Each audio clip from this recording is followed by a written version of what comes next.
ओम शांति। आज 14 जनवरी 2025 के मकर संक्रांति के प्यारे बाप दादा के अनमोल मधुर महावाक्य। आज मकर संक्रांति के दिन सब मनुष्य आकाश गगन में ऊंची ऊंची पतंग उड़ाते हैं। तो आज की मुरली के सार में भाग्य विधाता बाबा ने ब्राह्मण जीवन में सदा उड़ते रहे उमंग उत्साह और खुशी में उसके लिए 2 बातों पर अटेंशन दिलाया।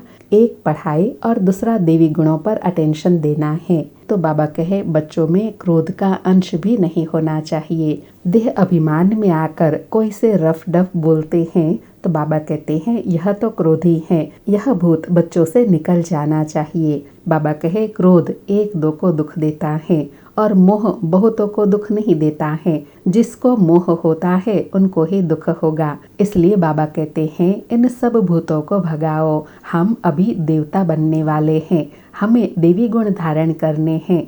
सारा मदार याद पर है और कहा कि हर एक बच्चे को विशेष पढ़ाई और देवी गुणों पर अटेंशन देना है। बाबा कहे बच्चों को ख्याल करना चाहिए, हमको देवी गुण धारण कर देवता बनना है। कभी गुस्से से बात नहीं करनी है। जो गुस्सा करता है, क्रोध करता है, वह जैसे भूतनाथ भूतनाथनी बन जाते हैं। ऐसे भूत वालों से कभी बात नहीं करनी चाहिए। और अंडरलाइन कराया कि जैसे कोई में भूत की प्रवेशता होती है तो हर कोई मनुष्य अपने आप को उनसे बचाता है। ऐसे क्रोधी मनुष्य से अपने आप को बचाना है। अगर क्रोधी मनुष्य के सामने खड़ा रहेंगे, उनका क्रोध हमारे में भी प्रवेश हो जाएगा। इसलिए बाबा कहते हैं अपने को बचाने की युक्ति निकालनी है। बाबा कहते हैं मैं आया हूँ देवी गुण धारण कराई देवता बनाने के लिए। तो अपने ऊपर भी रहम करना है तो दूसरों पर भी रहम करना है। फिर स्मृति दिलाई कि बाप कहते हैं मैं इनमें ब्रह्मा में प्रवेश कर तुम बच्चों को नॉलेज देता हूँ। तुम बच्चों को अपने को आत्मा समझना है। तुम्हारी नज़र अब शरीरों पर नहीं जानी चाहिए। एक बाप को देखना है जो सर्व का सद्गति दाता बाप है। हमें उनकी मत पर चलकर सबको सुख देना है। और बाबा ने 4 बातें स्मृति में दिलाई कि एक तो बाबा को पूरा याद करना है, दूसरा देवी गुण धारण करना है, तीसरा अपने को आत्मा निश्चय करना है और चौथा सर्विसेबल बनना है। बाबा कहे अगर बाप की पूरी पहचान बच्चों को हो तो बाप को याद करे और अपने में देवी गुण धारण करे। फिर आज विशेष बताया कि सब आत्माओं का अपना अपना शरीर है। तो मनुष्यों के नाम शरीरों पर पड़ते हैं, परमात्मा का शरीर नहीं है, इसलिए उनको परम आत्मा कहा जाता है। उनका नाम शिव है, वह कभी बदलता नहीं है, इसलिए शिव बाबा को सदा शिव कहा जाता है, जिनका नाम कभी बदलता नहीं। फिर वर्षे की स्मृति दिलाते कहा कि वारिस बनने के लिए भगवान को अपना वारिस बनाना पड़े। यह राज बड़ा गुह्य है। बाबा समझाते हैं वारिस किसको कहा जाता है। भगवान को कोई अपना वारिस बनाए तो भगवान को मिल्कियत देनी पड़े, तो फिर बाप बच्चों को वारिस बनाए। फिर और स्मृति दिलाई कि अपने को जब आत्मा समझे तब शिव बाबा को याद करे मैं आत्मा हूँ। पहले यह पक्का निश्चय करना पड़े। बाबा कहे तुम बच्चों को यह ज्ञान सिमरण कर अतीन्द्रिय सुख में रहना है।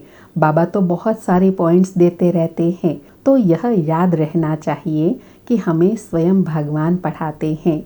सुनते हैं प्यारे बाप दादा के अनमोल मधुर महावाक्य। आज बाबा कहे मीठे बच्चे तुम्हारी नज़र शरीरों पर नहीं जानी चाहिए। अपने को आत्मा समझो, शरीर को मत देखो। मीठे बच्चे तुम्हारी नज़र शरीरों पर नहीं जानी चाहिए। अपने को आत्मा समझो, शरीरों को मत देखो। आज मुरली से प्रश्न है हर एक ब्राह्मण बच्चे को विशेष किन 2 बातों पर ध्यान देना है। उत्तर में बाबा ने पहली बात बताई पढ़ाई और दूसरा बताया देवी गुणों पर। कई बच्चों में क्रोध का अंश भी है, कोई तो क्रोध में आकर बहुत लड़ते हैं। बच्चों को ख्याल करना चाहिए कि हमको देवी गुण धारण करके देवता बनना है। कभी गुस्से में आकर बातचीत नहीं करनी चाहिए। बाबा कहते हैं किसी बच्चे में क्रोध है तो वह भूतनाथ भूतनाथनी है। ऐसे भूत वालों से तुम्हें बात भी नहीं करनी है। आज मुरली में गीत बजा तकदीर जगाकर आई हूँ, नई दुनिया बसाकर लाई हूँ। सारी मुरली से धारणा के लिए सार है। पहला पॉइंट, ज्ञान का सिमरण कर अतीन्द्रिय सुख में रहना है। किसी से भी रफ डफ बात नहीं करनी है।